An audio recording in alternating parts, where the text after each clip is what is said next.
bonjour Booktube. Alors du coup, on se retrouve aujourd'hui, j'ouvre mon premier vlog. On est le samedi 4 janvier et je viens vous parler rapidement avant de sortir. On a un super temps aujourd'hui, donc c'est génial. Je viens vous présenter donc ma lecture en cours qui est Brocéliande de Isabelle Paulin et Éric Delafosse, qui est écrit en petit ici. Le roman est super beau, enfin j'adore la couverture, elle est géniale. Donc ce roman, en fait, il est adapté, je sais pas comment, dans quel sens ça se dit. Adaptation littéraire de la série Brocéliande qui a été diffusée sur TF1 avec notamment Nolwenn Leroy que j'avais vu, j'avais beaucoup aimé la série télé. Du coup j'avais demandé, enfin j'ai pas demandé, c'est Michel Lafon qui m'a contacté et qui m'a proposé de me l'envoyer comme j'avais beaucoup aimé la série. Du coup j'ai accepté mais je voulais pas le lire tout de suite parce que comme je venais de voir la série et en plus c'est une enquête avec un meurtre etc. Je voulais pas, enfin je connaissais l'histoire donc je voulais un peu oublier, je vais pas oublier grand chose au final. Avant de pouvoir le sortir.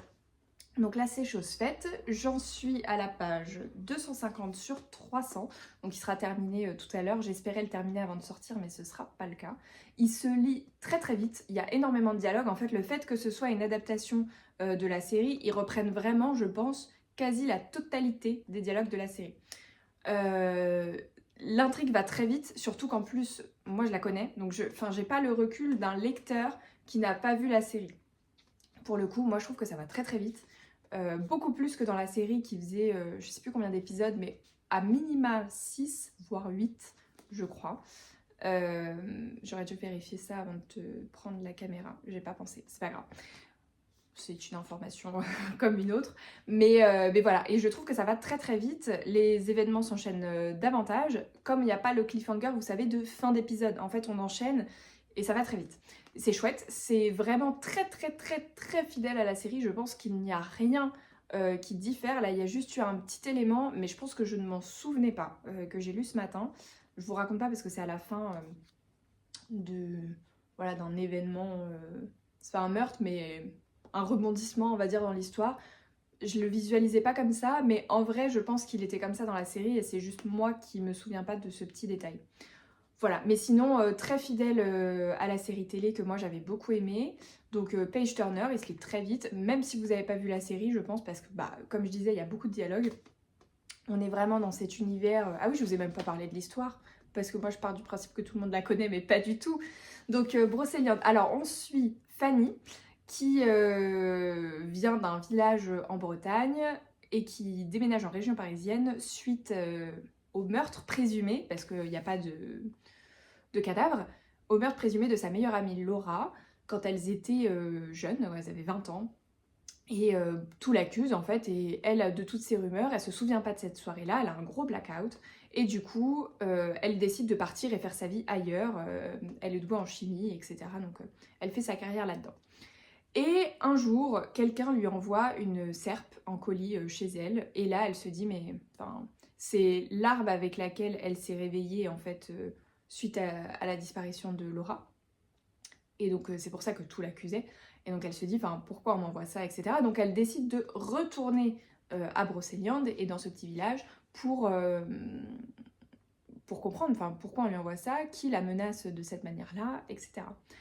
Et donc de ce retour chez sa mère, du coup, vont découler d'autres événements et elle va tenter, 20 ans après, de comprendre ce qui a pu arriver à Laura.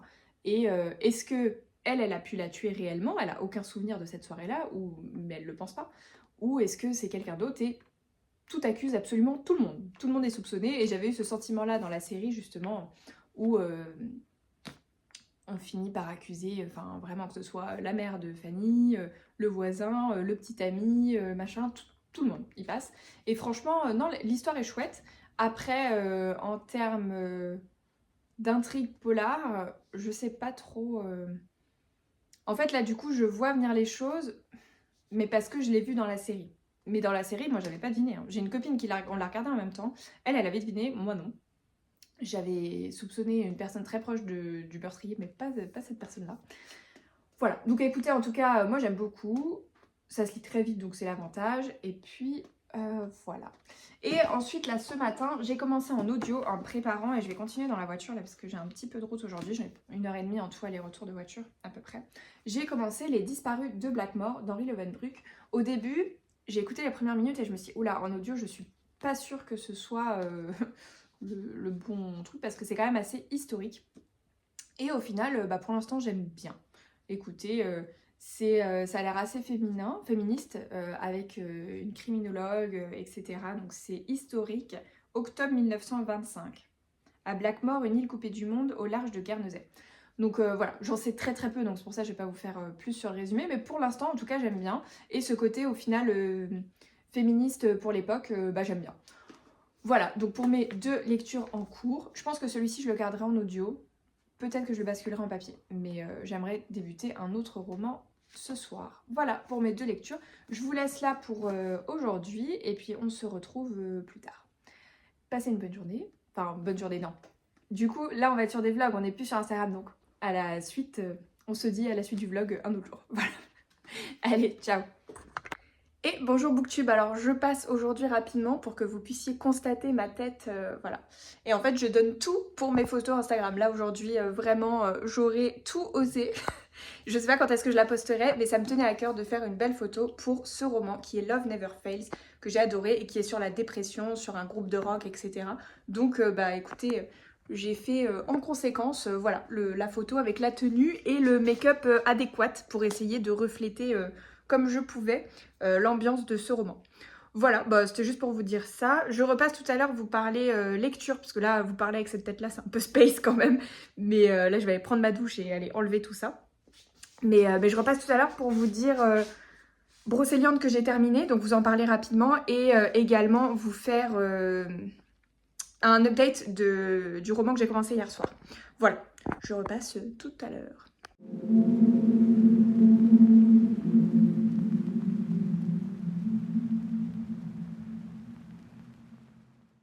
Et coucou Booktube, alors je vous reprends, du coup on est toujours dimanche, là il est 22h10. Alors sur mes lectures en cours, donc je vous reprends pour faire un update et vous montrer ce que j'ai commencé hier soir. Je me suis fait un petit chocolat chaud, voilà. C'est le dimanche, petit cozy time. Et donc pour Brocéliande, alors j'ai pas beaucoup plus de choses à vous dire que ce que je disais hier. C'est une adaptation qui est très fidèle à la série et qui, je pense, peut plaire à beaucoup de monde. C'est une bonne enquête dans la forêt de Brocéliande. Et voilà, enfin franchement, moi j'ai bien aimé, j'avais beaucoup aimé la série et l'adaptation est fidèle, donc j'ai aucun reproche à faire. Et il se lit très rapidement. Voilà, je sais plus si je l'avais dit hier. Et donc hier soir, j'ai commencé Altitude de Emma Dinkel. Donc ce roman, c'est une romance. Je sais pas, ouais, j'aurais dû prendre mon trépied parce qu'avec ma main c'est un peu compliqué. Et le roman est lourd. C'est une pavasse de 650 pages. J'en suis à la page 365. Donc je viens de dépasser la moitié. Désolée, je tousse encore. Et donc ce roman, donc je disais, c'est une romance entre 2 personnes qui se connaissent depuis qu'ils sont enfants. Un drame a frappé leurs 2 familles et du coup, suite à ça, ils se sont éloignés. Et donc ça fait 3 ans qu'ils se parlent plus et là, ils se retrouvent donc à devoir travailler ensemble sur un spectacle de danse parce que la protagoniste féminine Iris est danseuse et donc ils doivent participer à un concours et il y aura un duo principal masculin. Voilà, le reste je vous laisse découvrir le pourquoi du comment. Mais donc ce roman, moi ce qui m'attirait beaucoup, c'est qu'on parle de danse. Ce que je trouve chouette, c'est qu'on parle pas que de danse classique, comme c'est souvent le cas dans les romans. Dès qu'on nous parle de danse, c'est plutôt de classique. Là, on nous dit, voilà, il y a du moderne, je sais plus, je crois qu'elle cite le contemporain aussi, et ils font du Hills. Alors moi, le Hills, j'ai déjà fait 2 cours de Hills, j'ai rien contre, mais je trouve qu'il y a un âge pour tout. Là, les protagonistes sont au lycée, de ce que je comprends. C'est pas dit clairement, mais vu qu'ils parlent d'intégrer Yale ou ce genre de choses l'année d'après, donc suite de l'université, pour moi, ils sont au lycée. Donc là, elle dit qu'elle va fêter ses 19 ans, donc elle en a 18 au début du roman. Moi, je trouve, c'est un avis personnel, pour ceux qui ne connaissent pas le Hill, c'est une danse en talons qui est très suggestive, assez sensuelle, etc. et qui a un âge pour tout. Et que malheureusement, sur des mineurs ou sur Enfin voilà, j'ai pas envie de rentrer dans un débat de folie, mais voilà, ça m'a un peu chafouiné au vu de l'âge des personnages. Ils auraient eu 22 ans, ça me gêne pas. Là, voilà. Est-ce que c'était adapté? Je suis pas sûre. Bon, c'est pas très grave. Et autre point qui m'a chafouiné, dont je parlais hier sur Insta, c'est le fait que cette romance-là, en fait, donc elle est écrite par une autrice française et elle se passe aux États-Unis. Et en fait, au début, j'ai mis du temps à comprendre. Je me suis dit, mais attends, on nous parle d'un concours en Louisiane. Mais Louisiane, c'est le nom du concours, parce que des fois, on peut avoir des noms en France, voilà. Et en fait, non, ils sont en Louisiane. Voilà, je sais qu'il y a énormément d'autrices de romances qui font ça. Pas que, hein, je sais pas les seules autrices à faire ça. Mais je trouve que c'est un truc qui est très récurrent. Et c'est la question que je me pose toujours, c'est pourquoi je pense que surtout quand c'est au lycée ou à l'université, il y a une... Comment on dit un truc où on idéalise vraiment les États-Unis et comment ça se passe. Et du coup, je trouve que tout est transposé là-bas alors qu'on pourrait faire des trucs super chouettes dans des villes qu'on connaît. Et donc là, on va dans des endroits qu'on connaît pas. Après, bon, c'est pas grave, ça n'enlève rien au roman. C'est juste 2 points qui m'ont un peu, au début où j'ai tiqué, et je me suis dit, pourquoi? Mais c'est pas grave. Parce que j'aime beaucoup l'histoire. Et puis, j'essaye d'être indulgente parce que l'autrice a 19 ans. En tout cas, jeune autrice française originaire de Lorraine, a seulement 19 ans. Elle a déjà fait parler d'elle. Donc, je sais pas quel âge elle a aujourd'hui, mais en tout cas, quand elle a écrit ce roman, elle en avait 19. Donc, elle est très jeune. Je peux comprendre qu'à cet âge-là, on idéalise certaines choses. Voilà, je juge pas, voilà, et je vais pas dire que c'est aussi parce que, voilà, elle est jeune ou quoi que ce soit, peu importe. En tout cas, son roman, moi je l'aime beaucoup. La psychologie des personnages est top. On est vraiment du coup pour les tropes, sur un enemies to lovers, sur un proximité forcée. Voilà, si je me trompe pas. Il y a de la danse, moi j'aime beaucoup cette relation-là qu'ils ont et où ils vont se rapprocher par rapport à ça et se redécouvrir, parce qu'ils se parlaient plus. Voilà. Moi, en tout cas, j'aime beaucoup cette histoire. La playlist est chouette. Moi, je l'écoute avec la playlist proposée. Au début, il y a un QR code Deezer et Spotify. Donc, moi, je le lis en écoutant la playlist. C'est très agréable. Et puis, j'aime beaucoup la relation qui se développe parce qu'on est sur un slow burn en plus. Et moi, j'aime bien quand ça prend son temps. Là, page 365, on découvre leur histoire, leur passé, etc. Et il n'y a pas du tout voilà, de rapprochement trop rapide, c'est vraiment petit à petit et ça va, en fait, leur rapprochement est vraiment lié à leur chorégraphie et ce que propose leur prof. Donc je trouve ça génial. Je bois pas, donc c'est chaud. Mais voilà, en tout cas, moi j'aime beaucoup cette histoire. Je l'avais découvert sur le compte de My Book Little 13, My Little Book 13, je sais plus. Je la taguerai d'une manière ou d'une autre. Je ne sais pas encore comment on fait sur YouTube, mais j'essaierai de la mentionner quelque part parce que c'est grâce à elle que j'ai découvert ce bouquin, du coup, en écoutant une de ses vidéos YouTube. Et du coup, bah voilà, je me suis lancée et franchement, j'aime beaucoup, c'est une belle découverte. J'ai hâte de continuer. Et donc, j'y retourne avec mon petit chocolat chaud. Et puis, je vous dis à plus tard, je ne sais pas quand. Et bonsoir. Alors, on se retrouve avec ma tête de fatiguée de la journée au bureau. On m'a dit toute la journée que j'avais une tête fatiguée. Donc, désolée pour ça, on fera avec. On est mardi, je sais plus combien, 7 janvier. Je vous prends pour vous montrer, alors j'ai terminé ma lecture en cours, j'en ai commencé une autre, donc je vais vous parler de ça. Et je voulais vous montrer, j'ai fait une commande il y a quelques temps sur Shein et que je viens de recevoir. Donc j'ai reçu tous mes petits signets comme ça, parce que j'en suis devenue accro. Bah, je peux vous montrer ma lecture en cours. Et encore, j'en ai pas mis partout parce que justement, je commençais à devenir accro. Mais je suis vraiment devenue accro à tous ces petits signets. Signettes, je sais pas comment on dit. Oh là là, j'avoue, j'ai un petit doute. Et du coup, je surligne mes petits passages. Et on voit pas toujours parce que je les enfonce plus ou moins dans le livre, mais j'en mets quand même quelques-uns. Parce qu'à la fin, je sais que j'en ai mis pas mal, par exemple, et là, je les vois pas. Donc, voilà. Donc, je vous parle de ça juste après.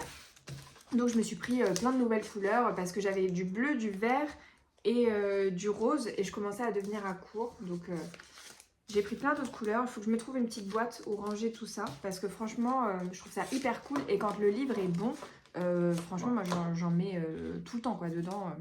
J'adore. Et à chaque fois, je me dis, il faudrait que ces citations relevées, je les mette dans Babelio.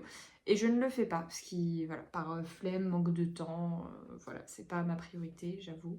Mais il faudrait que je le fasse de temps en temps pour alimenter Babelio, parce que j'ai dû mettre 2 citations dessus, ce qui est très peu. Je sais qu'il y en a qui le font beaucoup. Voilà. Mais en tout cas, moi au moins, quand un livre m'a plu, bah, je sais que j'aime bien, de temps en temps, je l'avais fait pour Tout le bleu du ciel ou ce genre de choses. Ensuite, aller relire des passages, etc. D'ailleurs, j'ai vu que Tout le bleu du ciel, là, le film sortait sur TF1 le 27 janvier. Donc j'ai hâte de découvrir. Bon, forcément, j'ai peur d'être un peu déçue vu le coup de cœur magistral que j'avais eu pour le roman. Donc voilà. Mais je suis quand même très curieuse de regarder et de voir comment ils ont adapté ça. Donc j'ai reçu ça et je m'étais aussi commandé ce super bol qui sera parfait pour les thés glacés. Enfin, bol, cup, bol, truc à boisson froide quoi. Parce que moi, je pense pas mettre de chaud là-dedans parce que ça refroidit assez vite. Mais j'adore. Easily distracted by books. J'adore.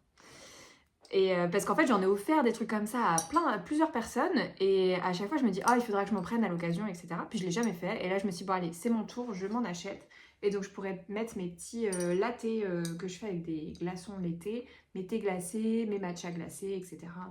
Donc, ça sera parfait. Donc, vous le verrez très certainement cet été passé. Et je me suis aussi pris une petite déco pour mes photos Insta. Il y avait ça. Parce que ça fait un bout de temps pour les Cozy Mystery, j'aurais bien aimé avoir une loupe et j'en avais pas. Et là, je me suis dit, ah bah tiens, d'un coup, j'ai pensé à ça, c'était l'occasion. Et puis honnêtement, elle est assez jolie, j'aime bien. Hop, je vous la déballe. Je trouve que ça rend assez bien et je pense que sur les photos, ça fera très joli. Voilà, sur mes petits achats que j'ai reçus aujourd'hui.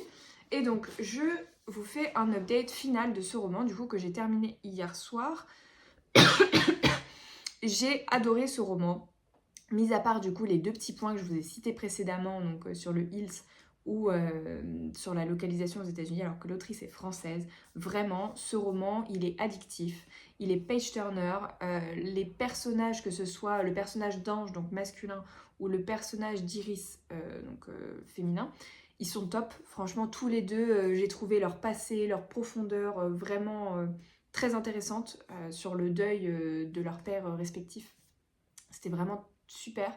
Et même les personnages secondaires, que ce soit du coup le frère d'Iris qui est le meilleur ami d'Ange, la meilleure amie d'Iris, leur mère, la prof de danse. Enfin vraiment, il y avait un truc où les personnages étaient cohérents. On n'est pas du tout comme ça a pu être dans certains livres de cet âge-là où les parents ne sont pas présents et les enfants font ce qu'ils veulent. Là, on n'est pas trop là-dessus. La mère n'est pas ultra présente, mais elle travaille de nuit en fait à l'hôpital, c'est expliqué. Et donc du coup, c'est pour ça. Mais elle est quand même très présente dans leur vie. Donc voilà, mais vraiment, moi, l'univers de la danse, il est très bien décrit. Donc on est beaucoup sur du modern jazz. Le concours, comment il est amené, la fin, enfin vraiment, moi j'ai beaucoup aimé. C'est une très belle découverte, c'est une très bonne lecture. Voilà, en tout cas, moi je suis très contente de l'avoir lu. J'ai vu que l'autrice sortait un bouquin justement au mois de février, donc son nouveau roman, qui est son 2e. Je sais pas, honnêtement, si je le lis. Au mois de février, j'ai plus le titre, il est blanc et bleu, la couverture, mais je sais pas, là le résumé me tente un peu moins. C'est un tome 1 qu'elle va sortir. Je sais plus, j'ai même oublié de quoi ça parlait, mais je me suis dit, je sais pas trop. Donc à voir. Si je me penche sur la question, je vais peut-être attendre les premiers retours, voir si les gens aiment et si c'est bon, etc. Et en fonction, je me pencherai peut-être dessus. Mais vraiment, là, j'y allais pour l'univers de la danse et j'ai été servie. C'est vraiment présent du début à la fin. Et ensuite, hier soir, j'ai lu un chapitre. C'était même ridicule, je m'endormais sur mon livre. J'ai commencé Ne te retourne pas, que j'ai emprunté à la médiathèque pour faire la photo en fait, parce que je l'ai acheté sur ma liseuse. Mais au moins j'aime bien aussi en papier savoir où j'en suis. Donc Ne te retourne pas de Jennifer Armentrout. Il est sorti, alors il y a un petit bout de temps, mais pas tant que ça je crois. Déjà la médiathèque là depuis 2022, donc c'est pas si vieux. Et il est sorti aux éditions J'ai lu en 2022. 2014 aux États-Unis, ils ont mis un temps fou en fait à le traduire. Moi je l'avais repéré déjà avant parce que Jennifer Armentrout c'est une autrice que je lisais énormément avant pour ses sagas justement de romance. C'était Beautiful, non c'est pas Beautiful Disaster, c'est pas elle. Pas du tout, mais c'était Jeu de patience je crois qu'elle avait fait. Et ensuite elle avait fait les Luxe avec que j'ai adoré. Moi c'était une saga chouchou coup de cœur, j'ai adoré Luxe. J'ai lu les Covenant. qui est là sur un truc un peu... Alors les Lux, c'est fantastique, mais je veux pas dire quoi. Et c'était génial parce que pareil, il y avait une blogueuse littéraire et tout. Alors à l'époque, je l'étais pas quand je les ai lus, mais je me retrouvais justement dans cet amour de la lecture fou et je suivais les blogueuses littéraires, donc ça me parlait. Mais du coup, enfin voilà, j'ai lu ça. Je veux pas dire de quelle créature on parle dedans pour ceux qui l'ont pas encore lu. Lisez-le, honnêtement, moi j'ai adoré. Et j'avais été extrêmement surprise par cette créature à laquelle je m'attendais pas en fait dans un bouquin comme ça. Donc j'étais très très contente à l'époque de découvrir ça dedans. Et les Covenants, c'était un peu sorcellerie, mythologie grecque, etc. Et j'avais bien aimé aussi, mais un peu plus long à se mettre en place, à avancer, etc. par rapport à Lux, que j'avais préféré. Et j'ai lu le début de sa saga, Le sang et la cendre. J'ai bien aimé le tome 1, et après ça m'a saoulée et j'ai complètement décroché, parce que trop de smut, et trop de smut tue le smut. 30 pages, un chapitre qui fait 30 ou 35 pages, que de smut, moi elle m'a perdue, c'était trop, c'était too much, alors que j'aimais beaucoup son univers. Mais là, j'ai dit, c'est bon, c'était une torture. Le tome 3, je l'ai fini en torture, quoi. Vraiment, parce que je voulais savoir ce qui se passait. Et en même temps, avec ce qui se passe à la fin, tu veux savoir la suite, parce que bah, t'as kiffé l'univers et les personnages. Mais non, je me suis dit, je vais repartir sur une torture. Donc, j'y suis pas retournée.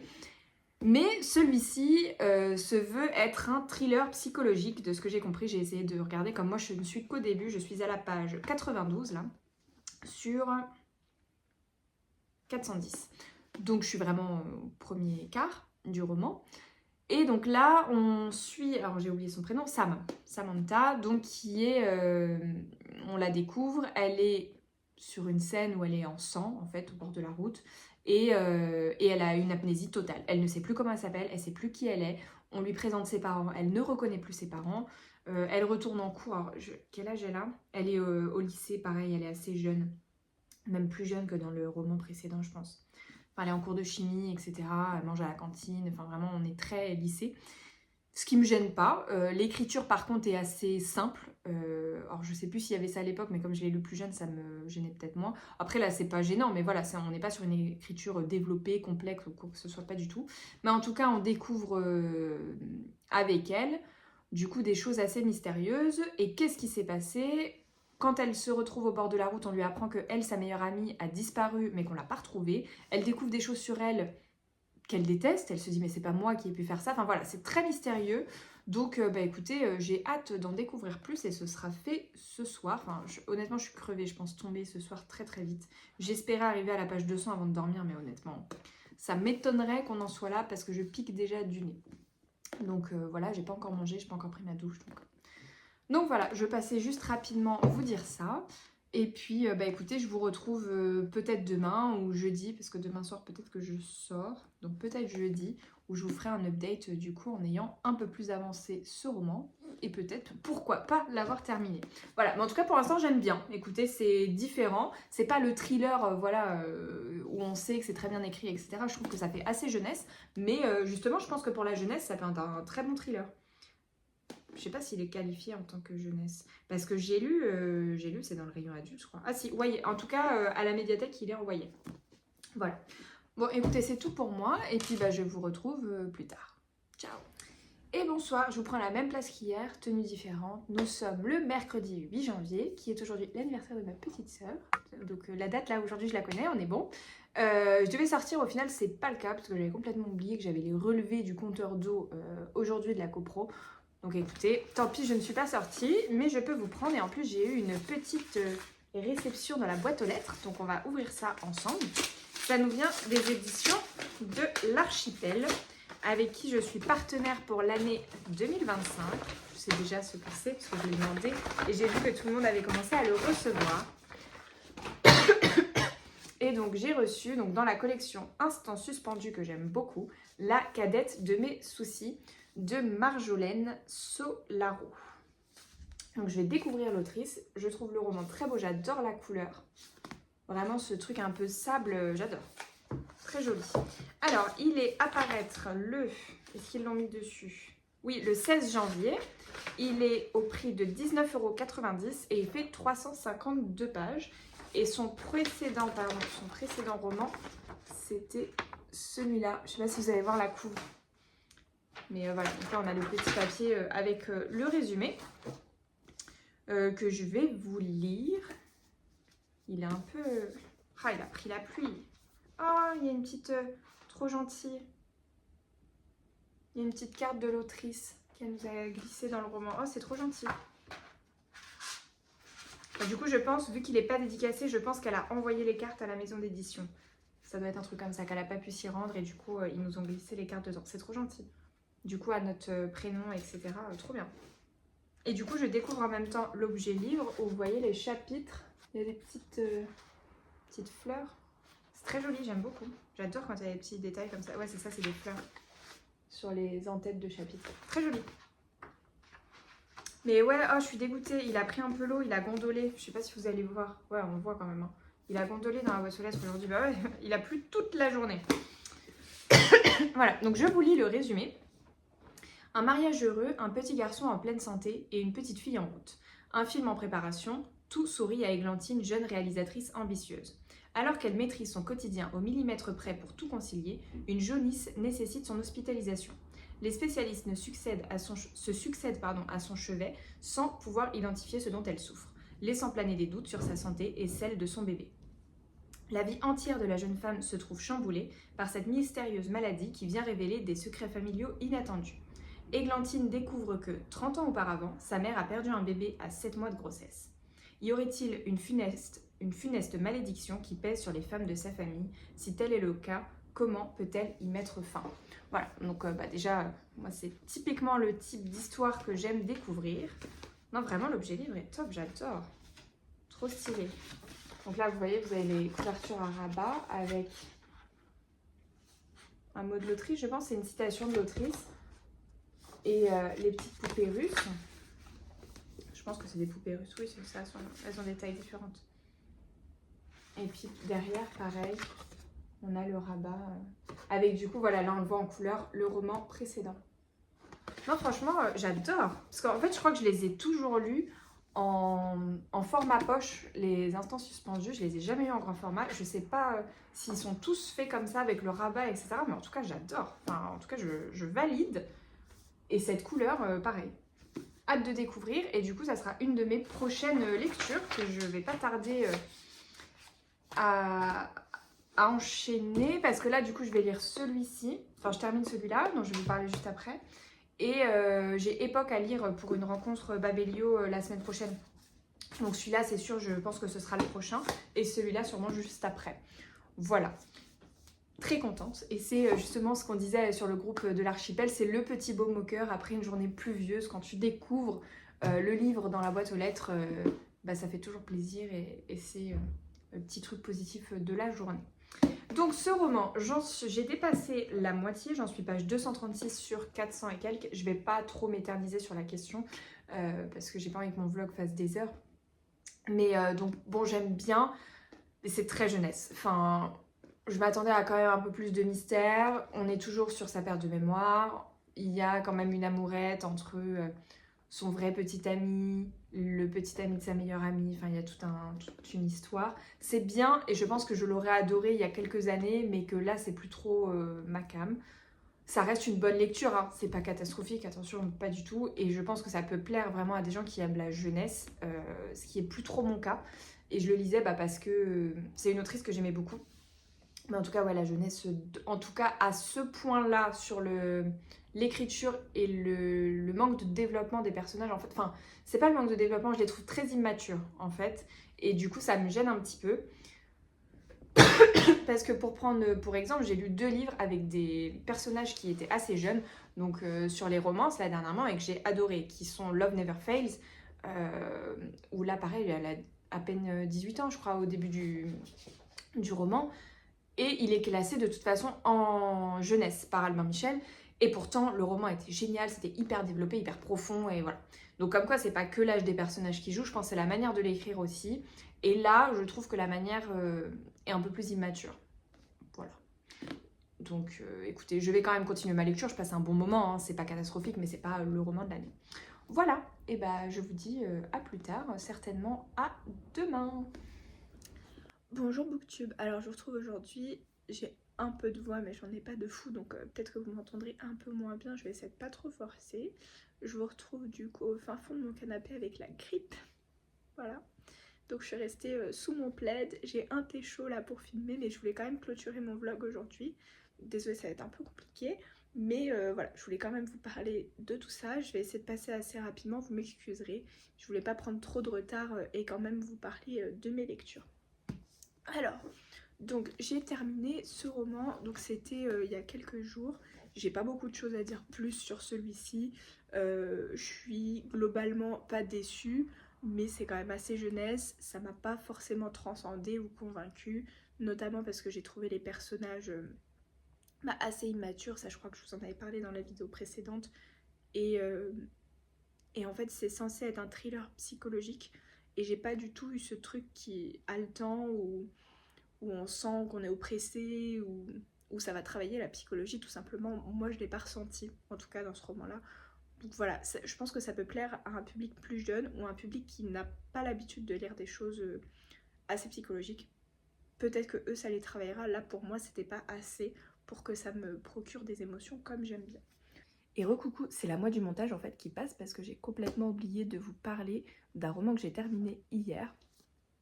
Époque de Laura Poggioli, je pense que ça se prononce comme ça. Ce roman, il est assez court, il fait 250 pages, c'est ça. Et en fait, c'est un roman de société que j'ai adoré, vraiment, je l'ai trouvé très très bon. Donc déjà, à la couverture, on peut deviner de quel thème on va parler dans ce roman. Alors ici, l'autrice s'intéresse justement à tout ce qui est nouvelles technologies, donc smartphones et autres, en fait, tout ce qui engendre, tout ce qui découle en fait d'Internet et de la présence que ça a dans notre quotidien. Et je suis désolée, du coup, comme j'ai un peu de fièvre, etc., je suis un peu perdue par moments et je voulais quand même vous en parler dans ce vlog-là. Donc on rencontre ici Lara. Je pense qu'il y a un lien entre le prénom de l'autrice et le prénom de la protagoniste féminine. Et j'ai hâte d'en savoir plus justement à ce sujet-là, de quel lien il y a exactement, parce qu'elle dit que c'est une histoire très personnelle qu'elle livre. Et donc on rencontre Lara qui a ouvert un centre d'addictologie sur notamment toutes ces nouvelles technologies et les addictions qui en découlent, que ce soit en fait, elle va chercher notamment chez les adolescents, mais chez aussi les nourrissons, pardon, les adultes, et comment en fait tout ça peut être nuisible dans notre quotidien à chaque niveau de notre vie. Donc que ce soit les bébés qui vont consommer de l'écran et être en retard ensuite sur un certain développement, que ce soit sur les adolescents pour qui c'est pas bon du tout, dans le quotidien d'avoir ça également, et puis tous les dangers qu'il peut y avoir, mais aussi en tant qu'adulte, le harcèlement qui peut en découler, etc. Elle aborde énormément de thèmes là-dessus, sans être moralisatrice, je trouve, parce qu'elle le dit elle-même, qu'elle aussi, elle fait partie de ces gens-là, avec bon, des choses qu'elle a mis en place, mais que voilà, c'est quelque chose, je trouve qu'il n'y a pas de jugement, c'est très bien écrit, j'ai relevé, alors je sais pas si vous allez voir comme il fait pas très... Ouais, non, on voit un peu plus. J'ai relevé quelques citations que là, je vais pas vous lire. J'aurais pu, mais là, honnêtement, je suis pas en état. Mais voilà, franchement, un très très bon roman sur le sujet. C'est la première fois que je lis un roman là-dessus. Et vraiment, je l'ai trouvé très bon, très pertinent. Et comme je vous dis, qui traverse en fait vraiment, que ce soit les jeunes ou les moins jeunes. Je sais pas si elle parle des retraités, pas du tout. Non, elle parle des parents en fait, hein. On va dire les 40, 40-50. Ah bah si, je suis bête. Vu l'âge d'un des protagonistes, je sais pas si on peut appeler ça des protagonistes, parce que j'ai l'impression que c'est quand même très très vécu. Mais bon, en tout cas, vu l'âge de quelqu'un qui a la soixantaine, si. Elle parle de... Mais bon, vu que c'est pas quelqu'un de très bien... Enfin, en tout cas, j'ai beaucoup aimé. On va vraiment dans sa vie, que ce soit dans ce service d'addictologie, en fait, où elle rencontre des personnes, ou aussi elle, ce qu'elle a vécu avec son mari, plein de choses, vraiment c'est notre société actuelle, comment est-ce qu'elle fonctionne dans ce qui est pas très joli, hein, on va pas se mentir, mais voilà, moi je trouve le livre très bon et très pertinent, donc je vous le recommande vivement. Il est à paraître au mois de janvier, donc j'ai plus la date exacte, de toute façon vous pouvez le retrouver sur internet, c'est soit le 16 soit le 23 je crois, mais donc voilà, vous pouvez le retrouver en librairie bientôt. Et je vous le recommande très chaudement, et je pense que il fait partie des romans à lire sur les sujets importants, comme je disais par exemple sur La Jurée de Claire Géano, qui je trouve est à lire sur le sujet. Là, celui-ci vraiment il va en faire partie, c'est vraiment, Enfin, je trouve que ça apporte énormément sur justement la réflexion qu'on peut avoir sur ces technologies, comment elles sont présentes, et puis peut-être prendre un peu de distance sur certaines choses. Voilà, je vous laisse cette fois avec la suite de la vidéo. Je sais pas comment je vais glisser ce truc-là dans le montage, mais voilà, je le glisse et puis je vous laisse. Ensuite, j'ai enchaîné du coup avec le service presse que je vous ai présenté l'autre jour. Donc la cadette de mes soucis de Marjolaine Solaro, que j'aime beaucoup. Alors je suis encore au début, je suis à la page 149, il en fait 350. J'aime énormément cette histoire. Alors ici on rencontre Églantine qui a fait 2 vœux, elle a 2 rêves qu'elle veut absolument réaliser. Celui de réaliser son prochain film, elle est scénariste, et celui d'avoir son 2e enfant. Et ces 2 rêves en fait vont se réaliser en même temps, donc elle va tomber enceinte, signer un contrat, en tout cas son projet va se réaliser pour son film, et ensuite il y aura certaines péripéties qui vont faire que tout va pas forcément se dérouler comme elle voulait, et niveau santé ce sera pas trop ça, pour vous donner un peu l'axe dans lequel on part. En tout cas j'aime énormément la plume de l'autrice, j'aime énormément sa manière d'aborder le sujet, les personnages qu'elle a construits. Voilà, moi en tout cas, je me régale avec ce roman et j'espère le terminer aujourd'hui. Je vous ferai un update final du coup dans le vlog de la semaine prochaine. Et j'ai gardé pour vous, parce que de toute façon j'étais pas en état, j'ai reçu 2 colis que j'ai pas encore présentés sur l'Insta, il va falloir que je le fasse. Alors le premier me vient des éditions First. Je vais ouvrir ça avec vous.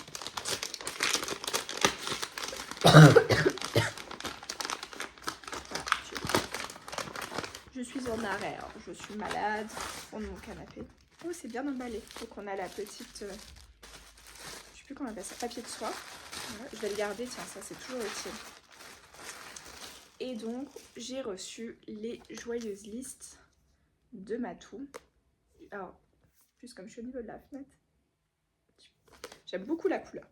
C'est une de mes couleurs préférées, pardon. Et donc dans ce carnet-là, donc vous avez les semaines, etc. J'ai vu chez certaines qui ont montré dans leur story, c'était par mois, je crois, Frise du temps, mes listes du quotidien. Donc on retrouve la paste, je vais vous montrer juste à côté du joyeux journal que j'avais reçu il y a quelques mois. Voilà, c'est ça, mois 2. Donc là, on met janvier, peu importe. En fait, on peut commencer du coup à n'importe quel mois de l'année. Ah, petit souci, les pages sont collées. Peut-être pas vous faire galérer trop longtemps. Juste histoire de vous montrer quand même un peu l'intérieur. Les couleurs changent. Oh, j'aime beaucoup le rose. Il rend très très bien. Je sais pas si je vise bien. C'est très joli. Mais voilà, donc du coup, avec le important, les rendez-vous de la semaine, le bon de la semaine, ne pas oublier. Et moi qui fais beaucoup de listes, ça pour le coup, je pense qu'il va m'être très utile et m'en servir assez régulièrement. Et donc du coup, ça va avec, je vous montre l'agenda. Je pourrais enlever ça d'ailleurs, mais en fait, c'est que la poubelle est loin. Faudrait que j'enlève après le petit truc. Mais donc vous avez l'agenda et le carnet. Et là, j'avoue, je n'ai pas le courage, mais j'ai le calendrier que j'aime beaucoup, que j'ai accroché. Et où justement ma mère est en train de lire tout à l'heure, ça m'a fait rire parce que je dis mais quoi, qu'est-ce que tu me racontes? Elle me lisait en fait ce que j'ai noté sur mon calendrier. Et le deuxième me vient des éditions de l'Archipel. Je sais plus si je vous l'avais dit du coup, il me semble dans la vidéo précédente, mais du coup oui, je suis partenaire l'Archipel pour mon plus grand bonheur cette année. Et du coup j'ai déjà fait de belles découvertes en fin d'année 2024 parce que Mylène a eu la gentillesse de nous commencer en fait le partenariat à partir du moment où on a été sélectionné. En fait, elle nous avait envoyé le catalogue de fin d'année et notamment avec du coup le tome 1. Ah oui, alors là c'est le reflet du téléphone que vous voyez, j'essaye de... Ouais, alors devant la fenêtre c'est vraiment pas ouf. Donc le vent de l'espoir, j'ai adoré le tome 1 qu'elle nous a envoyé précédemment. Il est à paraître en poche du coup le 23 janvier, en même temps que sortira le tome 2 en grand format. J'ai eu une très très belle découverte avec le tome 1 que j'ai lu en novembre ou décembre. Je crois que c'était au mois de novembre. On rencontre, j'ai oublié son prénom.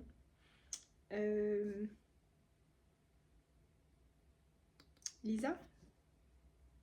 Non. Ah merde. On suit les mêmes personnages ou pas? Parce que là, les prénoms, ça me dit rien. Je suis vraiment nulle en prénoms. Donc bon, c'est pas grave, on va pas la faire avec les prénoms. Donc dans le tome 1, on rencontre une femme. Je suis désolée et je vais pas pouvoir couper ou quoi que ce soit parce que je n'ai pas le courage de faire des gros montages.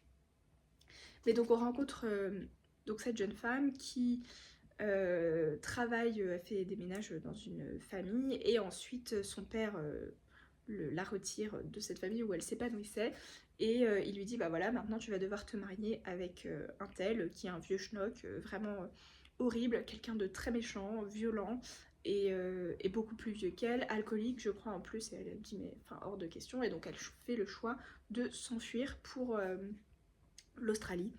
Et de là va se dérouler plein de péripéties. Et donc c'est comment est-ce que cette jeune femme qui fait le choix, donc c'est, alors j'ai pas dit, en 1876, là le tome 2, donc c'était peut-être un peu avant le tome 1. Mais donc elle fait le choix de prendre sa vie en main et de pas garder ce qui est imposé pour elle donc par sa famille et parce que l'époque lui impose. Forcément elle ne peut pas faire tout et n'importe quoi en tant que femme. Mais donc cette histoire des colons en Australie, moi j'ai beaucoup aimé. Le personnage principal, j'ai trouvé très attachant. On la suit vraiment dans des moments difficiles. Donc faut aussi savoir dans quoi on embarque. Honnêtement, c'est pas tout rose, même si les couvertures sont très belles et qu'il y a du rose-violet. Le tome 1, il est là-haut.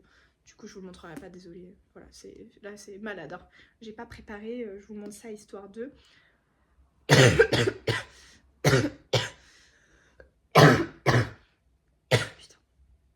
Et donc voilà, j'ai énormément aimé la découvrir et j'ai hâte de me plonger dans la suite. Je sais pas, attendez, j'ai le résumé du tome 1 là, tout simplement. Oui, c'est ça, c'est Lisa, le tome 1. Lisa, 17 ans, est employée, oui. Donc je vous lis pas le résumé du tome 2 parce que honnêtement, en plus, ça n'aurait pas trop de sens si vous n'avez pas lu le 1. Mais vraiment, moi, je vous conseille cette saga. Si vous aimez l'historique, du coup, là, on part. On n'est pas pour changer. Enfin, moi, à chaque fois dans l'historique, on finit très généralement sur la Seconde Guerre mondiale, de temps en temps la Première. Mais là, non, on est beaucoup plus tôt. On est encore avec des coutumes différentes et plus dures envers les femmes. Et en plus, on fait entre l'Angleterre et l'Australie, donc dans le tome 1, ce que j'ai beaucoup aimé. Donc j'ai hâte de retourner dans ces contrées-là et d'en apprendre davantage sur nos personnages. Et donc voilà pour mes lectures. Donc là, je vais vous laisser, je vais reprendre ce roman-là. Et je pense qu'après, j'ai une petite idée de ce que je vais lire après, mais je vais pas le dire tout de suite parce que je suis pas encore sûre à 100%. Voilà, et bah sur ce, je vais aller me soigner. Je vais peut-être faire la sieste, je ne sais pas. J'ai commencé une nouvelle série sur Netflix aussi, là, La Palma, il y a 4 épisodes. C'est pas mal, sur un tsunami qui ravage du coup l'île. Bah c'est pas mal. Donc voilà, pour mon programme du week-end, ça va être ça. Puis de toute façon, je suis en arrêt jusque mardi minimum. Donc je vais rester avec ma grippe et dormir. J'ai mis un coup de crayon noir pour vous parler. Je suis sous mon plaid. D'ailleurs, si vous cherchez un plaid, parce que moi ça faisait un bout de temps que j'en cherchais un, je l'ai trouvé chez Primark. Il est hyper doux, hyper cosy, hyper chaud. Croire que j'ai été visionnaire et je l'ai acheté juste avant d'être malade. Enfin voilà, donc je vous laisse là. Je vous souhaite un bon dimanche du coup, parce que je vais poster ça dimanche matin, je pense. Une bonne semaine, et puis je vous dis normalement à la semaine prochaine en vlog, en espérant être d'un peu meilleur poil pour vous parler un peu mieux. Et j'espère qu'on m'entendra bien sur la vidéo, je vais écouter. Voilà, et bien écoutez, à très bientôt. Bonne lecture.